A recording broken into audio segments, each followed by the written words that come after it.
제가 이제 여러분들과 함께 전도서를 강의하고 있는데 오늘은 이제 11번째 이야기로 여러분들과 참된 위로자라고 하는 타이틀을 가지고 함께 은혜를 나누고자 합니다. 사람이 살아가는 데는요, 여러분들이 이해를 하게 될 겁니다. 사람이 살아가는 데는 세 가지 큰 틀이 있습니다. 이 인생을 살아가는데 세 가지 큰 틀은 뭐냐면 첫 번째로는 절대적, 우리식으로 얘기하면 그 하나님과의 관계입니다. 사람들이 무신론자가 있는가 제가 살펴봤더니 사실은 깊게 얘기해 보면 사람들은 무신론자가 없더라고요. 제가 웃자고 한번 얘기해 보는데 사람은 하나님이 만들었기 때문에 하나님을 찾게 돼 있습니다.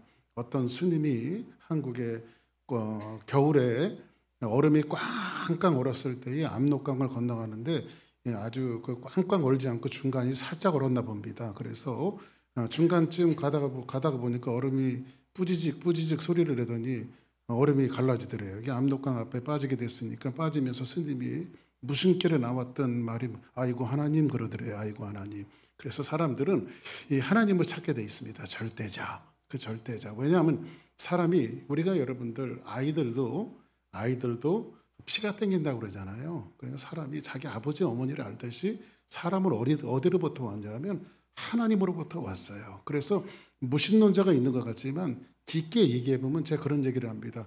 우주와 천체와 세상을 만든 분이 누가 있으니까 사람이 있겠죠. 그렇죠? 그러니까 그분이 하나님이라고 그들은 이야기하지 않지만 뭐까지 접근하냐면 신은 존재하는구나. 여기까지 접근합니다. 그런데 우리는 예수 믿고 구원받고 하나님의 자녀가 되어졌어요. 할렐루야. 그래서 우리가 살아갈 때 어떤 생각을 하게 되어지냐면 내가 하나님 앞에 바로 살아가고 있는가? 하나님 앞에 정직하게 살아가고 있는가? 하나님 뜻대로 살아가고 있는가? 이런 부분들을 사람은 항상 생각하게 됩니다. 그래서 첫 번째는 누구와의 관계? 절대자 하나님과의 관계를 사람들은 생각하며 살아갑니다. 두 번째로 관계는 뭐냐면 나 자신과의 관계예요. 나 자신과. 나 자신은 뭐냐면 여러분들은 그런 생각 해보셨는지 안 해보셨는지 모르겠지만 저는 그런 생각을 해봅니다. 나는 왜 태어났을까? 우리 엄마 아버지는 왜 사랑을 해서 나를 낳았을까? 뭐 이런 생각들을 해봅니다. 그래서 나는 그럼 하나님이 보내셨다면 나는 무엇을 하기 위해서 태어났을까? 그래서 저는 지금 뭐를 하고 있습니까? 목사를 하고 있단 말이에요. 목사. 그러면 제가 목회를 지금 한 35년 정도 했는데 제가 목회를 하면서도 생각하는 건 뭐냐면 가끔 그래요. 내가 목회를 하는 것이 하나님의 뜻이 맞을까? 이런 엉뚱한 생각을 한 번씩 또 하고 살아간단 말이에요. 그러면 사람이 자기 자신을 항상 생각해요. 나는 왜 태어났으며 내가 살아가고 있는 방법이 맞는 건가? 내가 걸어가고 있는 길들이 맞는 건가? 이거를 사람은 꼭 두 번째 또 생각을 한답니다. 세 번째로는 이웃과의 관계예요. 이웃과의 관계. 상대적이잖아요.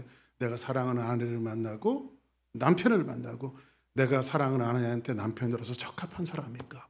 그리고 아내는 또 남편한테 내가 정말 현모양처로서 바른 삶을 살아가고 있는가? 또 우리가 부모를 만나잖아요. 부모. 그렇죠? 부모는 내 뜻대로 만나는 것이 아니지만 제일 먼저 이 땅에 태어나서 만나는 게 누구냐면 바로 부모를 만나요. 그러면 부모를 만나면 부모와의 관계가 형성되어지면서 부모 입장에서는 내가 엄마 아빠 노릇을 잘하고 있는가? 자식은 내가 자식의 노릇을 잘하고 있는가? 이런 것들을 항상 생각한단 말이에요. 그리고 친구와의 관계도 마찬가지고 뭐 선후배와의 관계도 마찬가지고 우리는 타인과의 관계를 늘 그 틀 안에서 살아가고 있습니다. 오늘 아버지 날이잖아요. 여러분들 늘 여러분들에게 말씀드리지만 하나님께서 이스라엘 민족을 광야에 이끌어내시고 사람에게 10가지 계명을 주셨어요. 그걸 우리를 뭐라고 말하죠? 십계명이라고 말해요. 근데 십계명을 가리켜 사도 바울은 자기의 서신 속에 뭐라고 말하냐면 이렇게 말합니다. 내 부모를 공경하라. 이것이 약속 있는 첫 계명이지 이렇게 말합니다. 근데 여러분들 약속 있는 왜 첫 계명이죠? 왜 첫 계명일까요? 사도 바울이 여러분 1계명이 뭐예요? 첫 계명이 뭐예요? 나 외에 다른 신을 두지 말아라. 이게 첫 계명이잖아요. 근데 사도 바울은 왜 내 부모를 공경하라. 이것이 약속 있는 첫 계명이니 이렇게 말했을까요? 그거는 뭐냐면 1계명서부터 4계명까지는 사람이 하나님 앞에 어떤 존재로 세워져야 되는가? 나 외에 다른 신을 두지 않는 것이며 이상한 것들을 만들어서 절하지 않는 것이며 상가 여호와의 이름을 망령되이 일컫지 않는 것이며 사사로운 일로 안식일을 범하지 않는 것이 하나님의 뜻에 맞는 것이다. 그러면 5계명서부터 10계명까지는 뭐냐면 내 이웃의 관계, 이웃의 관계는 뭐냐면 제일 처음에 나타나는 것이 내 첫 번째 이웃은 뭐냐면 부모란 말이에요. 그래서 내 부모를 공경해라. 그리고 나서 뭐예요? 오이맹 다음에 살인하지 말아라. 그리고 여러분들 이웃을 향해서 나갈 때 하나님께서 브릿지를 만들어놨어요. 다리 하나를 만들어놨는데 이웃 사랑을 실천하기 전에 먼저 누구 사랑을 실천해야 되는 거예요? 부모 사랑을 먼저 실천해야 되는 거예요. 근데 교회 다니면서 부모도 세상 말로 이야기하면 개떡같이 생각하면서 나가서 착한 일 한다고 이거 다 위선 떠는 거예요. 위선 떠는 거. 제일 먼저 공경해야 될 상이 누구예요? 부모란 말이야. 부모. 너희들 잘 들어라. 우리 아들 딸들. 응? 부모를 공경하는 것이 첫 번째 이웃을 사랑하는 거예요. 그리고 친구 사랑도 있고 우정도 있고 사랑도 있고 그런 것이지 부모를 사랑하지 않는다면서 부모하고는 막 싸우면서 나가갖고 뭐 해외 선교 나간다 무슨 선교 나간다 다 이거 위선 떠는 거예요. 하나님이 그렇게 만들어 놓으셨어요. 그렇게. 그러면 사람의 세 가지 틀이 뭐라 그랬어요? 첫 번째로는 하나님과의 관계. 이것 갖고 사람들이 살아가요. 두 번째는 뭐예요? 나 자신과의 관계. 그렇죠? 근데 세 번째는 뭐예요? 내 이웃과의 관계를 형성하면서 인생이 이 세 가지 틀 안에서 결국은 살아가게 되어집니다. 그러면 왜 제가 이 말씀을 드리냐면 오늘 여러분들에게 봉독해드린 이 전도서 오늘 본문에 있는 말씀이 인생의 가장 지혜자라고 했던 솔로몬이 이 세 가지 틀을 가지고 우리 인생들이 어떻게 살아가야 될 것인가를 자기의 경험을 통해서 우리에게 설명하고 있단 말이에요. 설명하고 있어요. 그러면 그 첫 번째가 뭐냐면요. 이 솔로몬은 자기 자신과의 관계를 먼저 이야기해주고 있습니다. 솔로몬은요. 얼마나 자타가 공인하는 지혜자였어요. 여러분들 세상에서 여러분들 철학자 가장 유명한 철학자 이야기하면 여러분들이 누구를 꼽습니까? 어떤 가수가 얘기했던가요? 테스 형이라고. 그죠? 테스 형이 가장 그 철학자 소크라테스를 이야기하잖아요. 그죠? 근데 성경에서 하나님께서 솔로몬에게 지혜를 주셨는데 솔로몬에게 지혜는 전무후무한, 그러니까는 그 이전에 너 같은 지혜가 없었고 후에도 너 같은 지혜가 없으리라. 그러니까 세상에서 가장 그 많은 지혜를 가지고 있었던 사람이 솔로몬이 하나님이 인정해 준 지혜자예요. 하나님이 인정해 준 지혜자. 근데 이 사람이 얼마나 지혜가 많았냐면요. 외국에서요. 은금을 가지고 이 사람하고 제발 한 번만 앉아서 얘기해 보는 게 꿈이었어요. 너무 지혜자였기 때문에. 그래서 이 은금을 갖다 주고 이야기를 나눌 정도로 자타가 공인하는, 하나님도 공인하고 세상 사람도 공인하는 지혜자가 누구예요? 바로 솔로몬이란 말이에요. 그래서 한국에 옛날에 그 컴퓨터가 처음 시작될 때 먼저 나온 컴퓨터 이름이 뭔지 아십니까? 그 컴퓨터 이름이 솔로몬이에요. 솔로몬.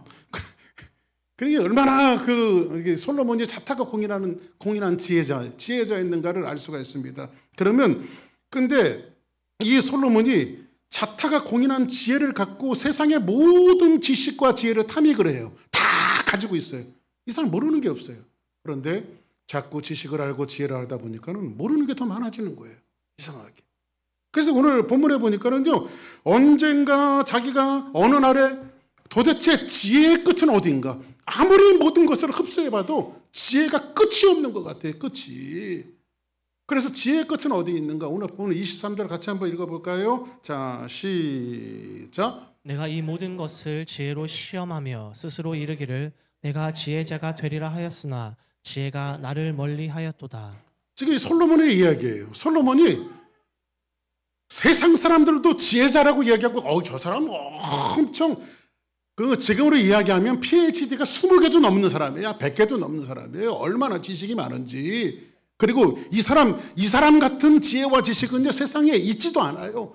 그렇게 많은 사람들이 솔로몬하고 한번 이야기해보는 것이 꿈일 정도로 모든 지혜자들이 솔로몬을 찾아왔단 말이에요. 그런데 이 솔로몬이 뭐라고 말하냐면 자기가 지혜의 끝을 알고자 해서 탐닉을 해봤지만은 지혜가 자기를 멀리했다라고 말합니다. 다시 말씀드려서 유한된 존재가 무한된 하나님을 발견하게 되어지니까 지식의 끝이 없는 거예요.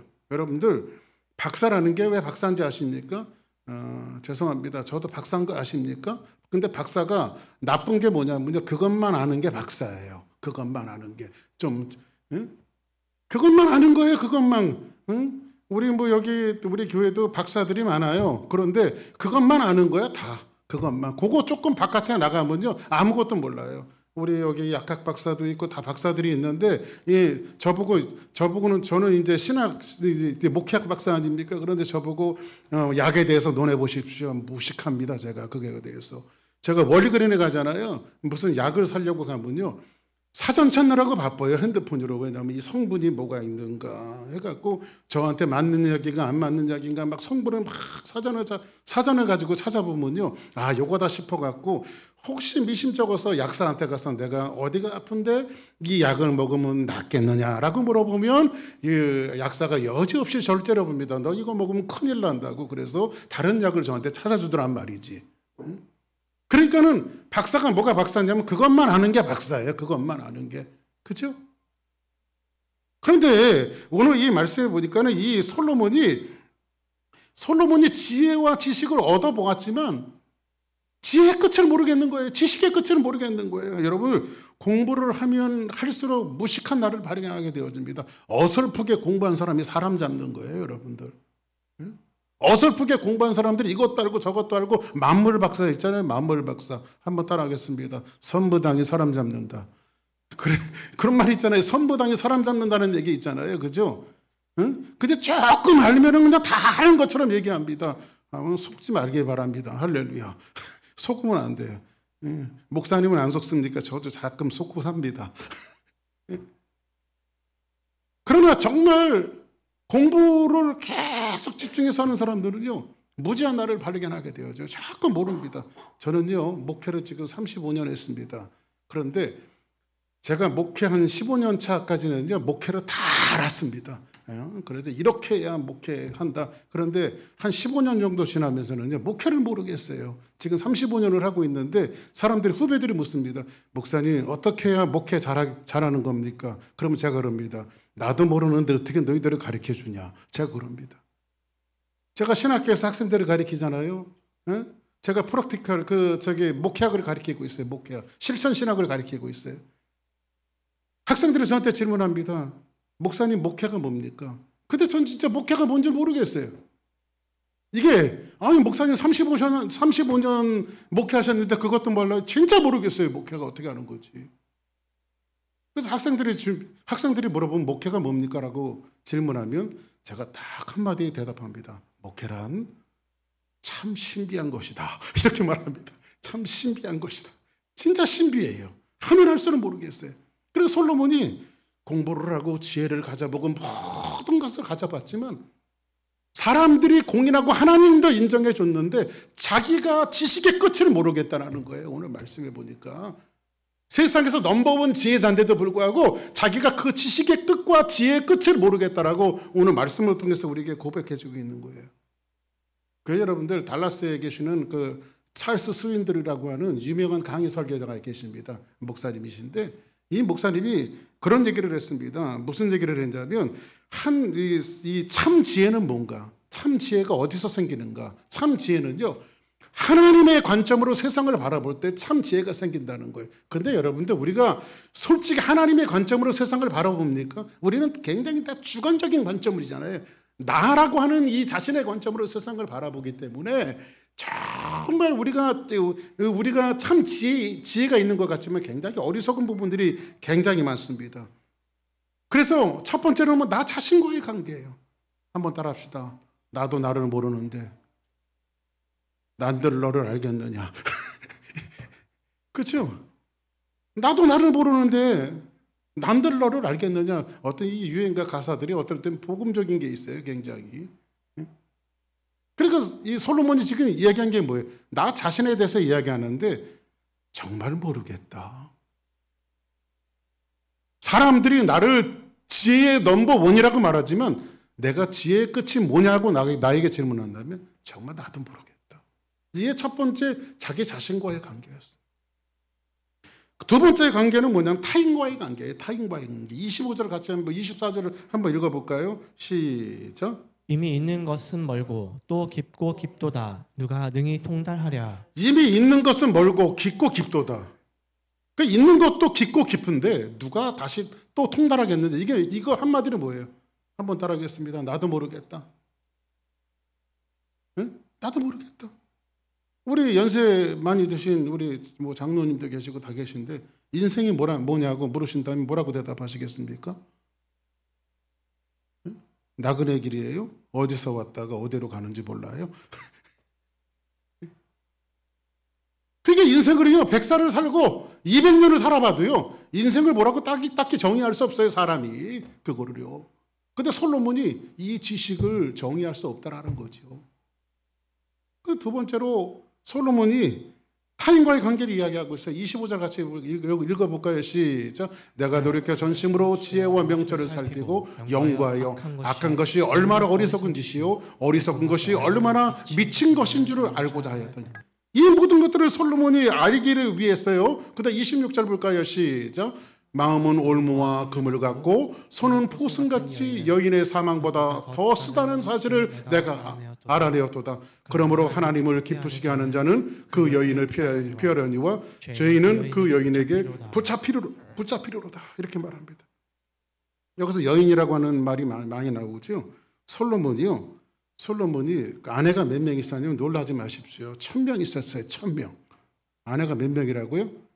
1000명. 정확하게 성경에서 이야기하면 후궁이 700명에다가 처첩이 300명이었어요. 처첩이. 근데 이 1000명의 아내들이요, 성경에 보니까 디퍼런 컨트리예요. 전부 다. 이스라엘 땅에서 시브리 민족만을 자기 아내로 삼은 것이 아니라 디퍼런 컨트리에 모함 여자도 데려오고 암몬 여자도 데려오고 여기저기 여자 다 데리고 와서 자기 처첩을 삼았단 말이에요. 처첩을. 그렇죠? 근데 여기서 보니까 여인은 사망보다 더 쓰다는 사실을 내가 알았도다. 그 여기에서 말하는 것은 어떤 성적인 탐닉을 이야기하는 것이 아니라 솔로몬이 세계의 모든 지혜와 문화를 섭렵했다는 거예요. 세계의 모든 문화를 섭렵했다는 거예요. 많은 이야기들을 하면서 세계의 모든 문화를 다 알아냈다는 거예요. 전부 다. 여러분들, 히브리 사람들은요, 하나님께서 명령하셨습니다. 이방 여인들과 결혼하지 말라고. 왜 이방 여인들과 결혼하지 말라고 했을까요? 여러분들, 종교라는 게 만들어지려면요, 종교라는 게 만들어지면 뭐든지 만들어지게 배양이 있어야 되잖아요. 배양을 해갖고 거기다가 뭐 생명을 집어넣든지 뭘 집어넣든지 뭐가 만들어지잖아요. 그때 배양하는 그릇이 뭐냐면 문화예요. 문화라고 하는 그릇에다가 이 자기 어떤 사상을 집어넣는 게 종교거든요. 그래서 김일성도 신이 되는 거예요. 그 사람들이 자기 문화를 만들어갖고 거기에다가 사상을 집어넣으니까 김일성이 신이 되는 거야. 그래가지고 방부제 처리해갖고 썩지도 않잖아요. 김일성이하고 김정일이하고 전부 다. 그게 김일성이 김정일이 신이에요. 여러분들 그 가끔 TV 매체들 그 어린애들이요 뭐 어버이 수령님 물쪽에서 눈물 흘려가면서 이렇게 하는 거 보세요. 어떻게 그런 게 나오나? 그 문화라고 하는 배양토에다가 사상을 집어넣으니까 하나의 종교가 만들어지는데 그 모든 종교가 다 그렇게 만들어졌는데 이 디퍼런 컨트리에서 이 왕비들, 처첩들이 들어오면서 뭘 갖고 들어왔을까요? 자기 문화를 갖고 들어오는데 문화에다가 자기 종교를 갖고 들어오는 거예요. 자기 종교. 그러니까 이스라엘 사람들은 하나님만을 믿어야 되는데, 그렇죠? 이스라엘 사람들은 하나님의 종교를 갖고 있는 이스라엘 사람들인데 1000명의 여자들이 자기의 종교들을 다 가지고 들어와 버렸어요. 문화를. 근데 그 문화를 탐닉하고 지혜를 얻으려고 그 여인들을 다 섭렵해 봤지만 이게 하나님의 종교에다가 이방 종교들이 혼합이 되어지니까 뒤죽박죽이 되어버리는 거예요. 이게 하나님도 아니고. 응? 여러분들 교회 신앙생활 속에서 가장 중요한 게 뭔지 아십니까? 제일 무서운 게 뭔지 아십니까? 혼합종교예요. 혼합종교. 교회 안에 지금 막 다른 것들이 막 들어오고 있어요. 지금 막. 얼마나 무서운 세상을 살아가고 있는지 몰라요. 저도 지난주에 서든 배프티스트 컨벤션 다녀왔습니다. 우리 뭐 침례교는 그런 게 없습니다. 근데 다른 뭐 어떤 장로교, 뭐 감리교도 많이 넘어갔고. 그런 컨벤션에 보면 목사님 부부들이 많이 오거든요. 근데 남자가 자기 사모라고 사모가 남자야. 사모님이 남자야. 여자 목사님이 왔는데 자기 와이프가 여자야. 이게 누구냐면 성직자들이. 강대상에서 말씀을 증거하는 여러분들, 이 혼합주의는 뭐냐면 지금 이 세대들이, 혼합주의 세대들이 뭐라고 가리키냐면 부부는 한 사람과 한 사람이 연합되어진 거라고 가리켜요. 한 사람은 왜 남자도 될 수 있고 여자도 될 수 있단 말이에요. 그렇죠? 근데 성경은 그렇지 않거든요. 여자가 그 부모를 떠나 남자와 하나가 될지. 할렐루야. 그러면 성경이 가리키는 건 뭐예요? 한 사람과 한 사람의 연합이 아니라 고개 고고 같은데, 똑같은 말 같은데, 성경은 한 남자와 한 여자의 연합을 부부라고 말하지 한 사람과 한 사람의 연합을 부부라고 말하지 않아요. 비슷하게 들어오는 거예요. 아주 혼합해갖고 비슷하게. 이런 것들이 교회를 좀먹고 있고요. 참신앙을 와해시키고 있는 거예요. 솔로몬이 하나님을 안 믿었나요? 솔로몬이 하나님을 믿죠. 그런데 이것도 괜찮겠다. 지금 교회에 이런 것들이 굉장히 많이 들어오고 있어요. 이단들도 마찬가지입니다. 이단들이 아주 교묘한 그런 모습을 가지고 종교의 형태는 갖고 있고 하나님을 믿는 것 같지만 그 깊이 들어가 보면 다른 사상들을 갖고 있어요. 이게 야훼 종교, 하나님의 종교와 혼합되다 보면요, 교회가 사공이 많으면 어디로 가요? 배가 바다로 가야 되는데 산으로 간단 말이에요. 그래서 우리 주사랑교회는요, 교인들이 많든 적든 우리는 복음, 할렐루야. 첫째도 복음, 둘째도 복음, 셋째도 복음. 자꾸 섞지 말아야 돼요. 물 타면 안 돼요, 여기다가. 근데 하나님의 말씀에 부합한 그런 교회가 되어줘야 돼요. 히브리 민족은 이방인들과 결혼하지 말라고 그랬어요. 근데 이 세상 가치들이 지금 이스라엘 민족에 들어오니까 솔로몬 마지막 때는요, 나라가 조금씩 무너지기 시작하더니 솔로몬이 죽고 나서 그 아들 르호보암이 왕위를 물러받았는데 얼마 안 돼서 나라가 두 동강이 나잖아요. 북왕국 이스라엘과 남유다로 갈라지잖아요. 우리나라 남북한 갈라지듯이 이스라엘 나라도 북왕국 이스라엘과 남유다로 갈라져 버려요. 이게 사상의 차이점이 혼합주의. 그러니까 교회는요, 절대 혼합하면 안 돼요. 우리는 하나님을 신뢰하고 하나님을 따르고 할렐루야.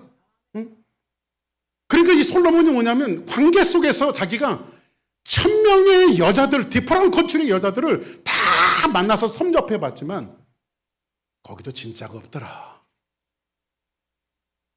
내가 이 친구도 만나보고 저 친구도 만나보고 이 교회도 가보고 저 교회도 가보니 진짜 나를 위로해주는 사람이 없고 이거다 싶은 게 없더라는 거예요. 이거다 싶은 게. 이거다 싶은 건 어디밖에 없어요? 휴스턴 주사랑교회밖에 없어. 할렐루야. 이거다 싶은 거는. 이거다 싶은 게 없는 거예요. 솔로몬이 1000명을 만나봤지만 여기서 보세요. 뭐라고 말하죠?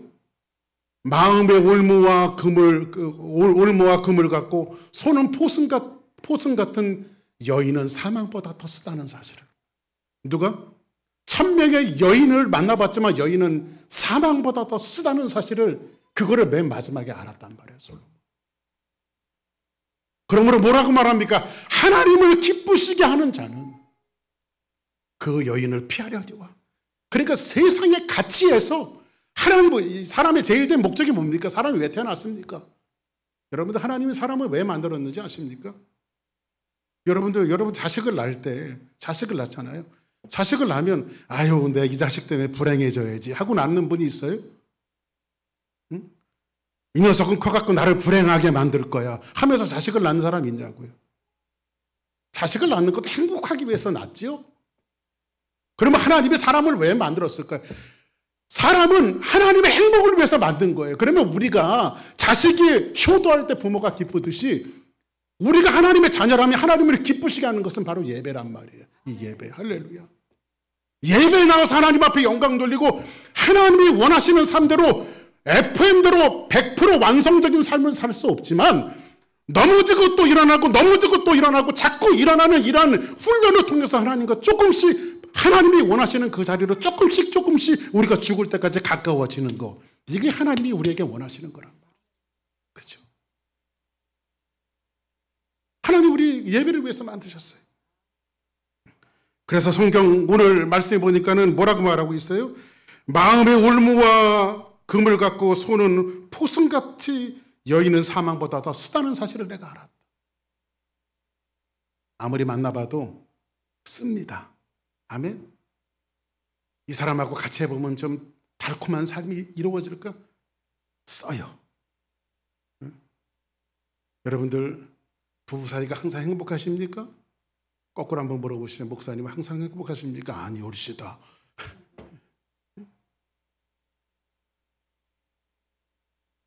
어떨 때는 하늘을 보면서 어쩌다가 내가 저 여자를 만난다. 여기 지금 없으니까 말씀드리는 겁니다.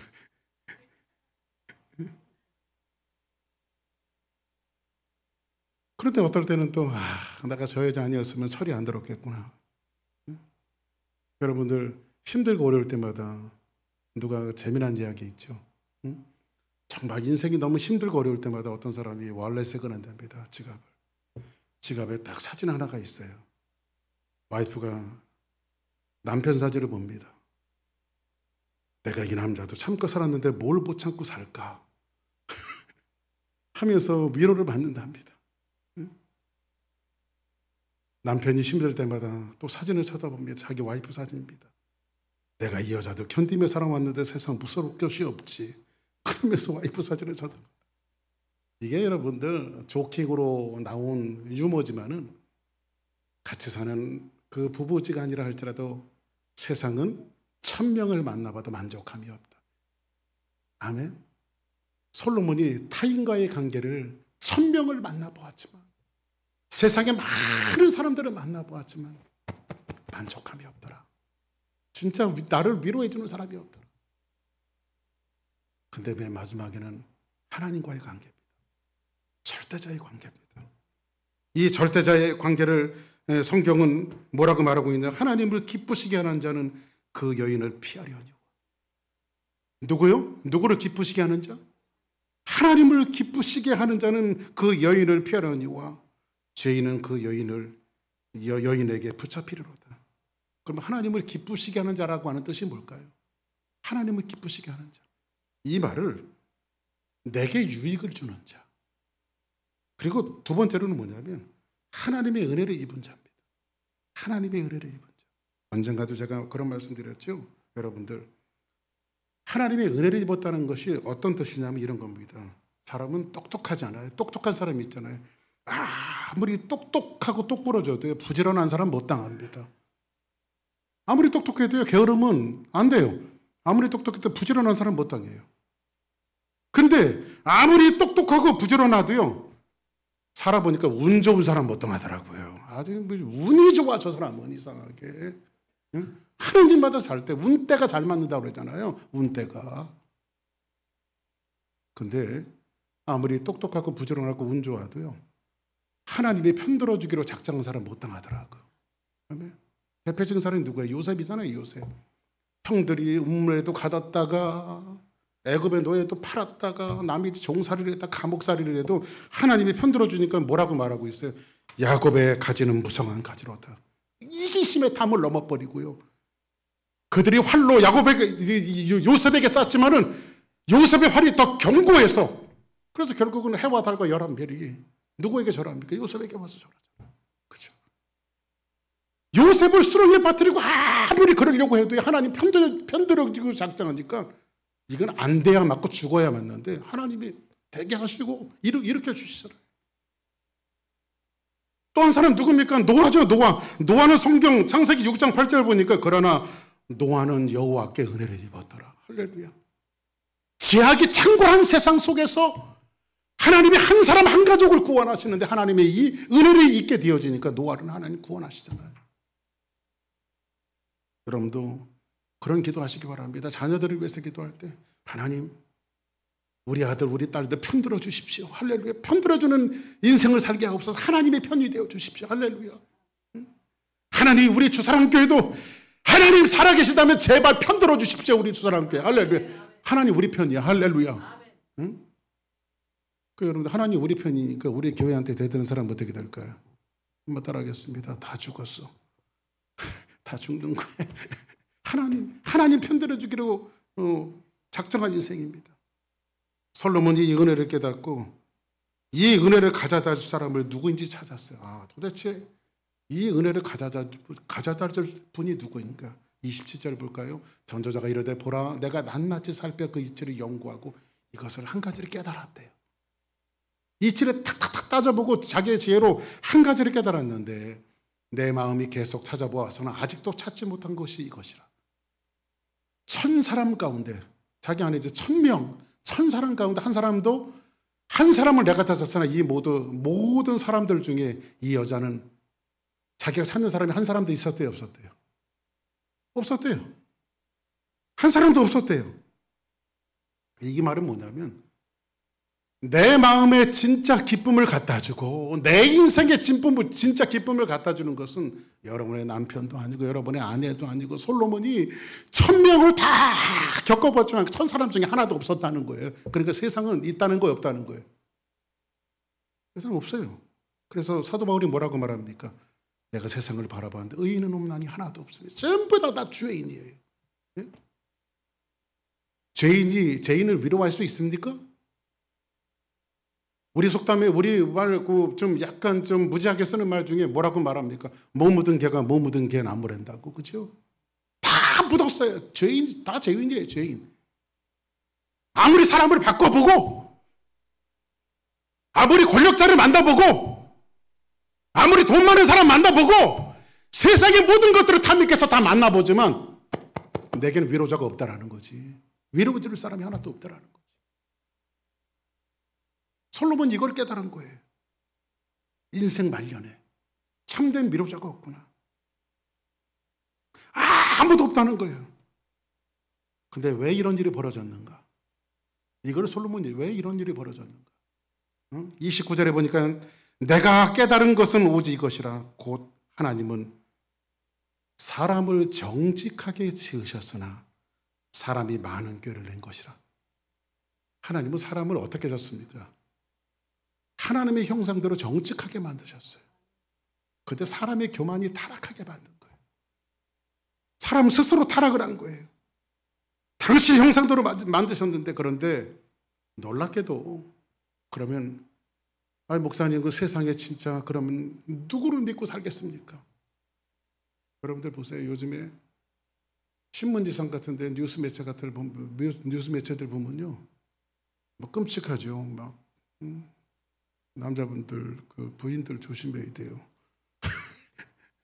여자들이 막 남편을 죽여요. 무서운 세상이에요 지금요. 거짓말하는 거예요. 신문에 나온 거 아니에요, 한국에, 그죠? 그 남편이 잠자고 있는데 죽여요, 그냥. 그런 남자들은 낫냐? 아니에요. 남자들도요, 여자들한테 보험 집어넣고요, 바닷가에서 그냥 차를 밀어버렸어. 그냥 들어가서 죽으라고. 보험료 다 먹으려고. 누굴 믿고 살까요? 난 도대체 누굴 믿으라고? 솔로몬의 질문입니다. 도대체 누굴 믿어야 됩니까? 오늘 전도서를 하잖아요. 전도서는 짝이 있어요. 성경 다 짝이 있거든요. 성경의 맨 마지막에 요한계시록을 보려면 같이 봐야 되는 성경책이 창세기예요. 창세기를 봐야 요한계시록이 해석이 돼요. 그러면 전도서가 해석이 되려면요, 전도서에 짝이 있는데 그 짝이 아가서예요. 아가서는 술람미 여인이라고 하는 여인이 있었는데 솔로몬이 한눈에 반해버려요. 근데 이 여자가 이뻐서가 아니라 구스 여자예요. 얼굴이 까매. 그리고 늘 밭에서 일하는 여자니까 화장을 했겠어요? 뭐를 했겠어요? 그러니까 그 자체가 굉장히 천한 여자예요. 근데 솔로몬이 이쁘지도 않고 고운 모양도 없는 그 여자에게 반해버려요. 반해버려요. 그리고 그를 데려다가 자기 아내로 삼습니다. 그 사랑 이야기를 담은 것이 아가서인데, 아가서가 영적으로 해석해 주는 것은 솔로몬은 예수님을 상징해 주고 있고, 구스 여인, 술람미 여인은 교회를 상징해 주고 있어요. 어떻게 하나님이 우리를 사랑하시고 어떻게 교회를 사랑하시는가를 보여주고 있습니다. 근데 아가서에 보니까 성경은 우리에게 이런 이야기를 해주고 있습니다. 솔로몬이 여자들 가운데 어여쁜 자야. 내 사랑하는 자가 어디로 갔느냐? 내 사랑하는 자가 어디로 돌아갔느냐? 우리가 너와 함께 찾으리로다. 누구 한 사람도 이쁘다고 하는 사람이 없어요. 어릴 때부터 천덕꾸러기고 구박덩어리에 이 구스 여자는 술람 여인은. 근데 솔로몬만이 그를 이쁘다고 해주고 사랑하는 자야. 마치 선악과를 따먹고 에덴 동산에 숨었던 아담을 부르시는 하나님의 음성처럼 아담아 아담아 내가 어디 있느냐 부르시는 사랑의 음성처럼 이 솔로몬이 지금 술람미 여인을 지금 부르고 있어요. 그렇게 우리의 구원이 이루어졌습니다. 우리의 구원이 그렇게 이루어졌어요. 세상에서 천대받고 죄인이었던 우리들에게 하나님이 당신의 독생자 예수 그리스도 한 분을 이 땅에 보내주셔서 규서가 내가 어디 있느냐 나를 찾으시는 그 하나님의 음성으로 우리를 불러주셨어요. 그리고 뭐라고 말하는지 아십니까? 내 비둘기 내 완전한 자는 하나뿐이로구나. 진짜 내 하나님 앞에 우리가 완전해요? 비둘기 같아요? 그는 그의 어머니의 외딸이요 그 낳은 자가 귀중히 여기는 자로구나. 여자들이 그를 보고 복된 자라 하고 왕비와 후국들도 그를 칭찬하는구나. 천한 밑바닥의 인생 속에서 하나님이 우리를 건져주셨어요. 진짜 위로자가 없는 인생 속에서 우리를 건져주시고 우리에게 말하는 것은 뭐냐면 그분만이 하나님이 우리의 위로자다. 한 사람 아담으로 말미암아 죄가 세상에 들어와서 사람이 죄악 속에 빠졌지만 둘째 아담이신 예수 그리스도께서 이 땅에 오셔서 우리를 건져주시고 구원해 주셨단 말이에요. 그러면 솔로몬이 우리를 인도하는 것은 어디입니까? 나는 내 인생 가운데서도 내가 나에게 물어봐도 나는 잘 모르겠고 내가 타인과의 관계 속에서도 아무리 수많은 사람을 만나봤지만 진짜 위로자가 없었고 내가 인생 살다 보니 내 이 글들을 보는 전도서를 보는 이 많은 독자들에게 내가 말하고 싶은 것이 있는데 사람은 하나님을 만나야 하고 죄인들이 죄인의 위로자가 되는 것이 아니라 우리를 구원자 되신 예수 그리스도만이 우리에게 진짜 위로자가 되신다라고 하는 사실을 이 전도서에서 우리에게 말씀해 주고 있는 거예요. 사랑하는 우리 사랑 성도들이 여러분 살아가면서 여러분 스스로에게 질문을 해보고 수많은 사람들을 만나면서 거기서 해답을 찾으려고 하지 마시고 여러분들이 주님이라고 고백하는 그 예수님이 나와 동행해달라고 늘 하나님 앞에 고백하는 이러한 삶을 통해서 이분을 통해서 우리에게 뭐가 와요? 영생이 옵니다. 영생이 꼭 영원히 사는 것만 영생이 아니에요. 성경의 영생이라고 하는 것은 풍성한 삶입니다. 여러분들 풍성한 삶을 살기 원하십니까? 참된 주님 예수님을 만날 때 우리의 삶이 정말 풍성한 삶을 살아갈 수 있어요. 우리 주사랑 가족들이 풍성한 그 삶을 위해서 오늘도 예수님을 주님이라고 고백하고 하나님 내가 세상에 누구를 믿는 것이 아니라 내 믿음의 대상은 예수 그리스도 한 분밖에 없다라고 고백하고 그렇게 살아가는 우리 주사랑 성도들 모두가 되기를 주의 이름으로 축복합니다. 다 같이 자리에서 일어나시겠습니다. 예수님은 누구신가? 찬양드립니다.